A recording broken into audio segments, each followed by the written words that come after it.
परवा आमचे नेते माननीय आमदार जयंतराव पाटील साहेब यांनी तहसीलदार कचेरीमध्ये वजन ठेवल्याशिवाय सामान्य माणसांची कामं होत नाहीत अशा पद्धतीचं वक्तव्य त्या ठिकाणी बोलून दाखवलं।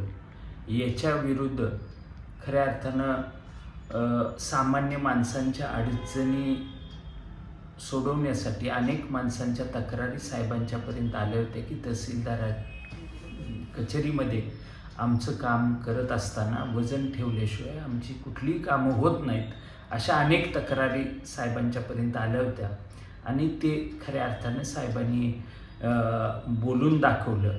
याच्यावर खऱ्या अर्थानं त्या वक्तव्याचं वाईट वाटून या वाळवा विधानसभा मतदारसंघाचे विधानसभेचे विधान परिषदेचे प्रतिनिधी माननीय आमदार सदाभाऊ खोत यांना हे वक्तव्य का लागलं आणि त्या वक्तव्याचा विपर्यास करून त्यांनी त्या ठिकाणी जयंत पाटलांना हुजरीगिरी करणारे अधिकारी लागतात अशा पद्धतीचं वक्तव्य केलं। निश्चितपणे ज्या पद्धतीनं तहसीलदार कचेरीमध्ये सामान्य माणसांची पिळवणूक होती आणि पैसे अडवून पैसे घेतले जातात, हे जे साहेबांचं वक्तव्य होतं ते सदाभाऊ खोत यांना का लागलं?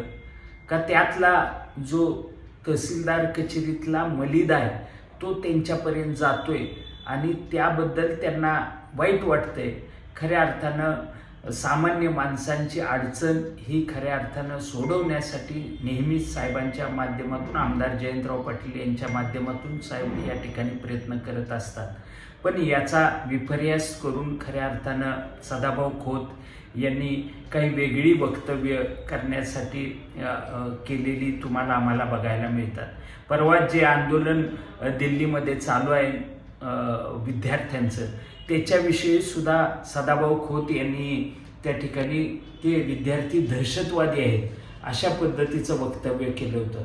म्हणजे खरंच या माणसाची बुद्धीची कीव करावी अशी वाटते की चुकीच्या पद्धतीनं हे वक्तव्य सातत्यानं वरिष्ठांना खुश करण्यासाठी आपण असल्या पद्धतीची वक्तव्य करून आपल्या बुद्धीची आपली उंची या ठिकाणी दाखवण्याचं काम सदाभाऊ खोत हे नेहमी या ठिकाणी करत असतात। निश्चितपणे मी या त्यांच्या वक्तव्याचा जाहीरपणे निषेध व्यक्त करतो आणि खऱ्या अर्थानं त्यांनी हे वक्तव्य केलंय त्यातून त्यांनी माफी विद्यार्थ्यांची मागावी।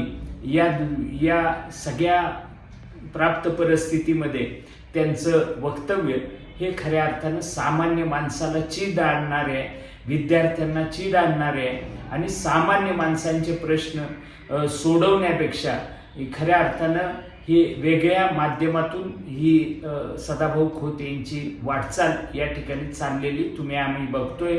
या तालुक्यातली जनता ही सुज्ञ आहे। निश्चितपणे वेळ आल्यानंतर यांची जागा त्यांना दाखवल्याशिवाय सोडणार नाही अशा तऱ्हेचं वातावरण आज एकंदरीत सगळीकडे आम्हाला बघायला मिळतं।